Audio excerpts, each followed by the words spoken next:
कल्पना करा, जो औरंगजेब आला होता त्याला असं वाटलं होतं मी मराठी मुलूक ताबडतोब जिंकेल. 1685 पर्यंत त्यानं इथं टसल दिली. त्याला कळलं मराठी मुलूक ताब्यात येत नाही. त्यानं काय करावं? त्यानं हा नाद सोडला. आपण म्हणतो ना नाद करायचा नाही, तो खरा तिथे शब्द उपयोगी पडतो की आमच्या शंभू राजाचा नाद करायचा नाही. आणि खरंच तो तिथनं बाहेर पडला, मराठी मुलखातनं. कुठे गेला? विजापूरच्या आदिलशाहीकडे गेला, कुतुबशाहीकडे गेला.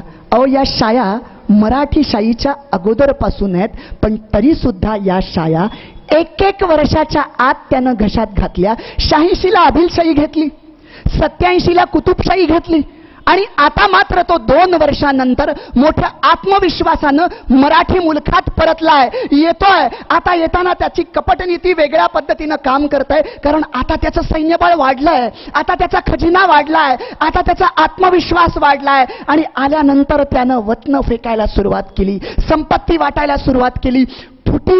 फुटीरता हा मराठेशाहीला असलेला शाप आहे. त्याला माहिती होतं इथली माणसं पराक्रमी आहेत, इथली माणसं शत्रूचंही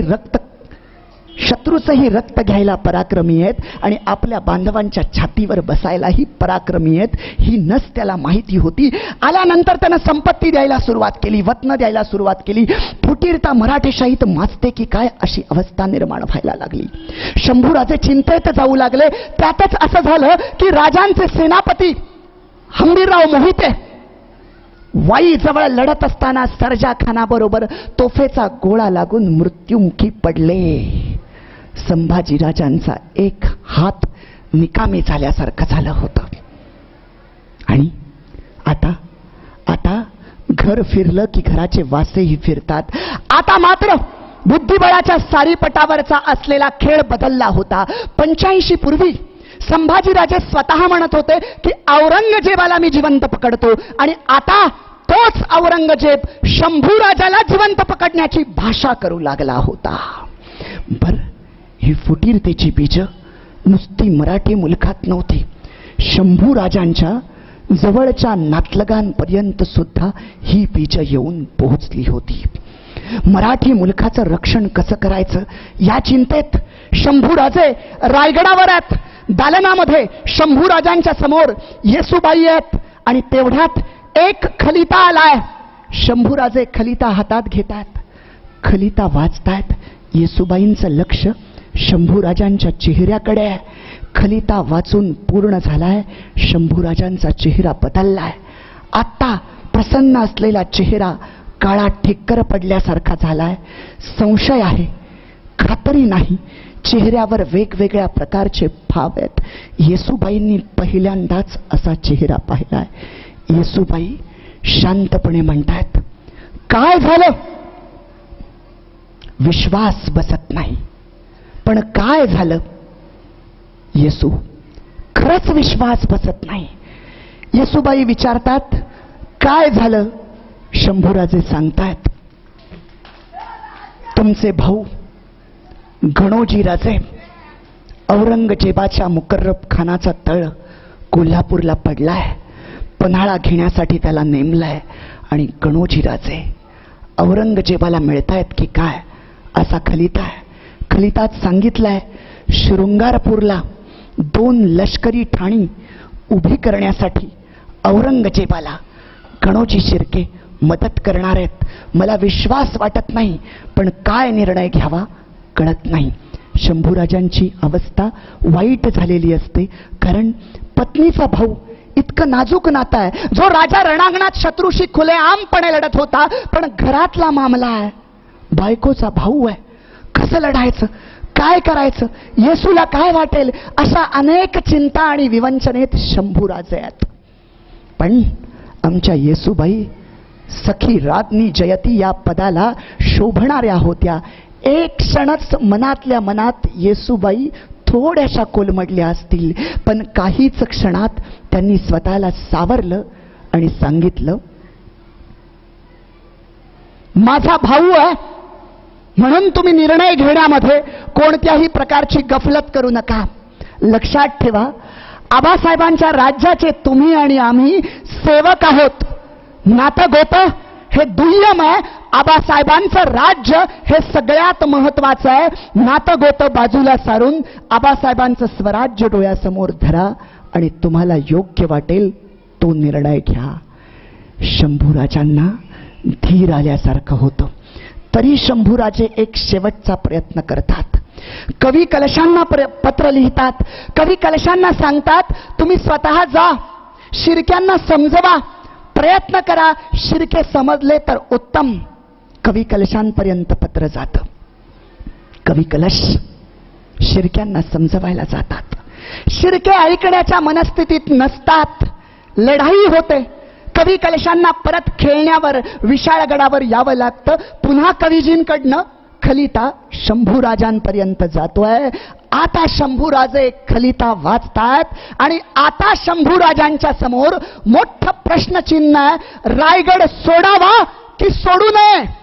कारण अवस्था अशी आहे, फुटीरता आजूबाजूला माजलेली आहे, फंद फितुरी माजलेली आहे. राजे विचार करतात, रायगड सोडला नाही तर शृंगारपुरात 2 लष्करी ठाणी उभी राहतील. आणि लष्करी ठाणी उभी राहणं याचा दुसरा अर्थ असा की रायगड राजधानी धोक्यात येणं.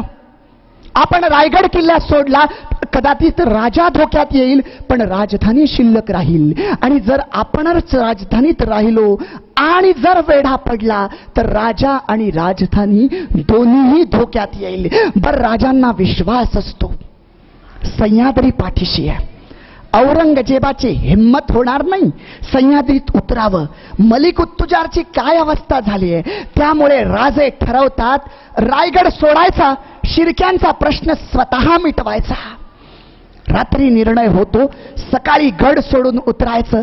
सकाळीच उठल्यानंतर आवरल्यावर राजे पहिल्यांदा शिवाजी राजांच्या समाधीच्या तिथे जातात.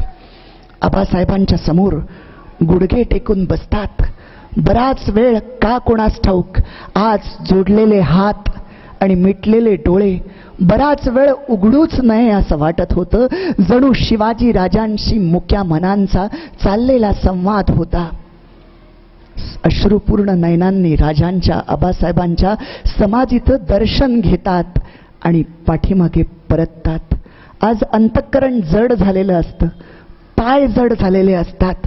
जणू रायगडावरचा खडानखडा सांगतोय, राजे रायगड सोडू नका, राजे रायगड सोडू नका.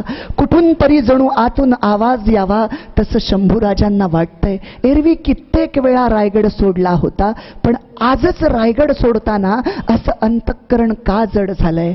येसूबाईंचा निरोप घेतात.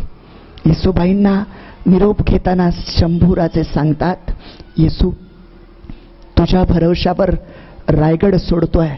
सखी राजनी आहेस. कोणतीही बिकट परिस्थिती आली, काहीही झालं तरी आबासाहेबांच्या स्वराज्याशी कोणतीही तडजोड करायची नाही. साक्षात कुंकवाचा प्रश्न निर्माण झाला तरी चालेल.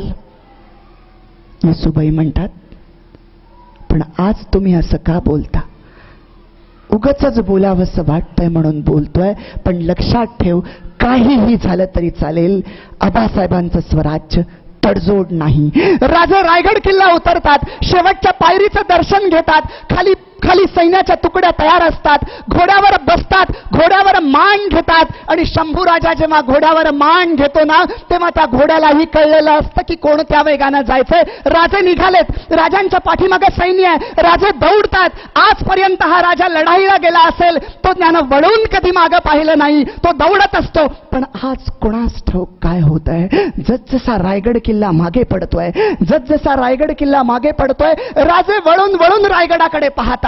अंधुक नाहीसा होणारा रायगड किल्ला एखाद्या लेकराला आईला लेकरानं मिठी मारलेली असावी आणि कुणीतरी त्या लेकराला त्यापासून तोडतंय असं होत असताना त्या लेकराला जसं वाटावं ना, तसं आपल्याला या रायगड पासून कुणीतरी ओढून एक अदृश्य शक्ती नेते की काय असं शंभूराजांना वाटत असतं. पुन्हा रायगडाचं दर्शन होईल की नाही माहित नाही, पण त्याच पद्धतीनं राजांचे डोळे अश्रुपूर्ण नयनांनी रायगडचं दर्शन घेतात. बरंच अंतर पुढे येतात. रायगड नाहीसा झालेला असतो. शिर्क्यांच्या चिरकाणात शिरतात. युद्धाला रंग चढतो. शिर्के ते औरंगजेबाच्या समोर गेलेले आहेत, औरंगजेबाला मिळालेत, त्या शिर्क्यांच्या शिरकाणात शिरतात. संभाजीराजे समजवण्याचा प्रयत्न करतात, ऐकत नाही. तलवार चालवली जाते. संभाजीराजांच्या समोर शिर्के किती टिकणार? काही मारले जातात, काही पळून जातात. आम्ही म्हणतो शिरकाण केलं म्हणजे सरसकट सगळ्या शिर्क्यांच्या कत्तली नाही बरं का. त्या शिरकाणाचा अर्थ फक्त शिरकाणात शिरले झालं, शिर्क्यांचा प्रश्न मिटवलाय.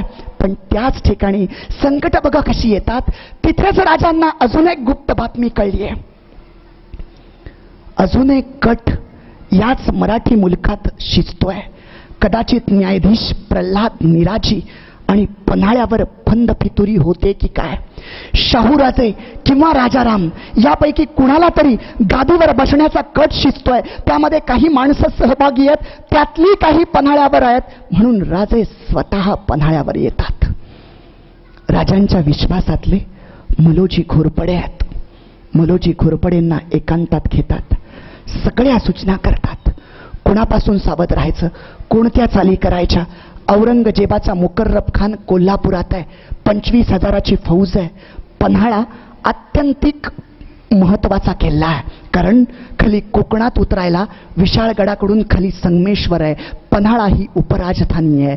मलोजी घोरपडेंना विचारतात, काय मुकर्रब पाहतो का पन्हाळ्याकडे?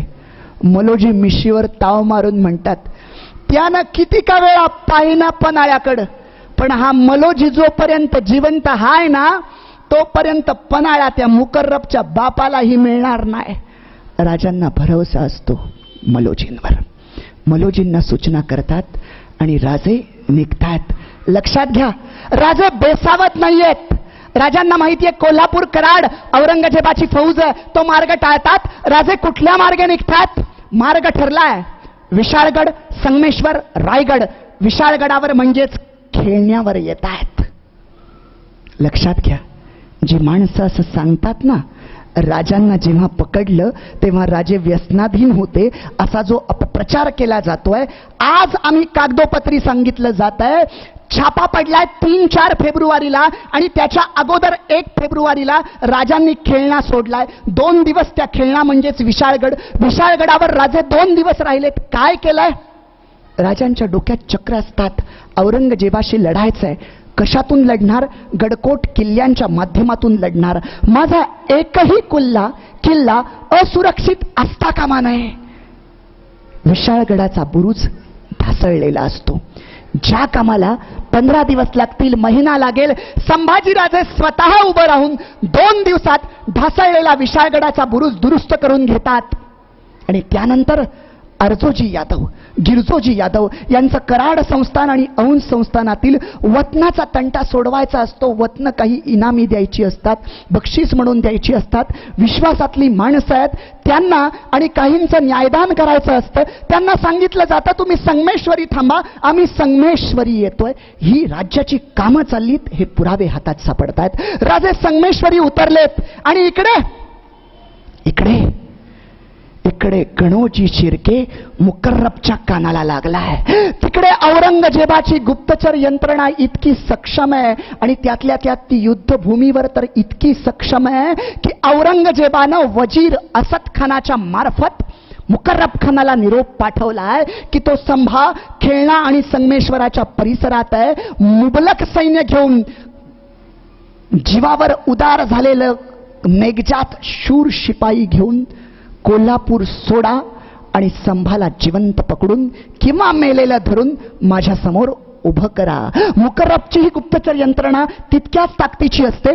मुकर्रबलाही कळालेलं असतं, त्यानं आधीच योजना आखलेली असते. 2000 सैन्य तयार केलेलं असतं. त्यातला प्रत्येक सैनिक हा शूर असतो आणि मुकर्रबची 2000ची फौज. सगळी योजना आहे कुठल्या मार्गाने उतरायचं, मराठी मुलखातलं सैन्य कुठल्या कुठल्या ठिकाणी आहे, त्यांना चकवा देऊन कसं संगमेश्वरात उतरायचं, हे सगळं नियोजन ठरलंय. आणि मुकर्रबनं कोल्हापूरचा तळ सोडलेला आहे. शेवटचा प्रसंग आहे. किल्ला आहे पन्हाळा. रात्रीची वेळ आहे. कोकण दरवाजावर एक मेटकरी उभा आहे. डोळ्यात तेल घालून रक्षण करतोय. प्रत्येक मेटकऱ्याला माहितीये आजूबाजूची परिस्थिती काय आहे. प्रत्येक मेटकरी डोळ्यात तेल घालू नये. त्याला माहितीये माझा राजा संगमेश्वरात आहे. तेवढ्यात रात्रीच्या वेळात समोर काळोख असताना त्या मेटकऱ्याला अचानक काहीतरी पेटल्यासारखं दिसतं. त्याला वाटतं भास असावा. परत बघतो अजूनही पेटल्यासारखं वाटतंय.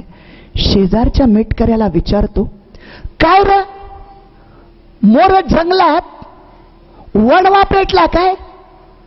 तो मेटकरी असा हात करून बघतो आणि दुसरा मेटकरी म्हणतो, मला तर गड्या वणवा लागल्यासारखं काही वाटना.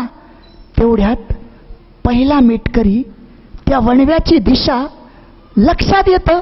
अरे दीपमाळे, अरे नाही नाही, हे पलोते आहेत. आणि पलोत्यांची दिशा कुठे आहे? पलोत्यांचा तळ कुठे आहे? तर मुकर्रब खानाच्या तळावरनं हे पलोते बाहेर पडतात. आणि याची दिशा कुठे आहे? संगमेश्वराकडे आहे. एका क्षणात त्या मेटकऱ्याला कळतं याचा अर्थच असा आहे, मुकर्रबचा तळ उठलाय, संगमेश्वरात जातोय, माझ्या शंभूराजाचा जीव धोक्यात आहे. तो त्याच वेगानं निघतो, मलोजी बाबांकडे येतो आणि सांगतो, बाबा बाबा घात झाला, घात झाला, मुकर्रबचा तळ उठलाय, संगमेश्वराकडे चाललाय, राजांचा जीव धोक्यात आहे. मलोजी बाबा सटासट पन्हाळ्यावर हुकूम देतात आणि काहीच वेळामध्ये 500 घोडा जिनबंद केला जातो. आणि मलोजी घोरपडे आपले पुत्र संताजी बहिरजी यांच्या सहित रात्रीच्या रात्री कोकण दरवाजा उतरतात आणि निघतात संगमेश्वराच्या दिशेनं. एका बाजूनं मुकर्रब खान आहे जो निघालाय सावज चिपायला, ज्याला शिकार करायचंय. आणि दुसऱ्या बाजूनं मलोजी घोरपडे निघालेत ज्यांना मराठी राजा वाचवायचाय, शिवाजी राजांचा छत्रपतींचा पुत्र वाचवायचाय. संताजी विचारतायत मलोजी बाबांना, बाबा आपण आपण येळत संगमेश्वर गाठू? बाबा उत्तर देतात, अरे लेकरा, नुसतं संगमेश्वर गाठून काय कामाचं? येळ पडली तर शिर कापून ठेवाया लागल, शिवाजी राजाचा अंकुर वाचवाया. येळ पडली तर हा देह द्यावा लागेल, शिवाजी राजाचा अंकुर जपाया. आणि त्याच वेगानं मलोजी बाबा निघालेत. इकडे देसायाच्या वाड्यामध्ये शंभूराजे एका कुशीवरून दुसऱ्या कुशी होत आहेत. झोप लागत नाही. डोक्यात विचार चाललेत, आबासाहेबांच्या स्वराज्याचं रक्षण, कुठला किल्ला अजून असुरक्षित आहे, असा विचार करत करत असतानाच झोप लागते. उत्तर रात्री बहिरजी नाईकाच्या पथकातले दोन मावळे येतात. कधी कलशांना उठवतात, कधी कलश बघतात. अरे उत्तर रात्र आहे आणि समोर घामानं टपटपलेले 2 बहिरजीच्या पथकातले सैनिक आहेत आणि ते म्हणतात, कवीजी घात झालाय, मुकर्रबचा तळ उठलाय, संगमेश्वराकडे येतोय, फांदीतनं येतोय, कळत नाही गनिमाकडे किती सैन्य आहे, पण येतोय. कवीजी संभाजीराजांना उठवतायत. संभाजीराजांना पुन्हा ते सांगतात, राजे घात झालाय, मुकर्रबचा तळ उठलाय. राजांना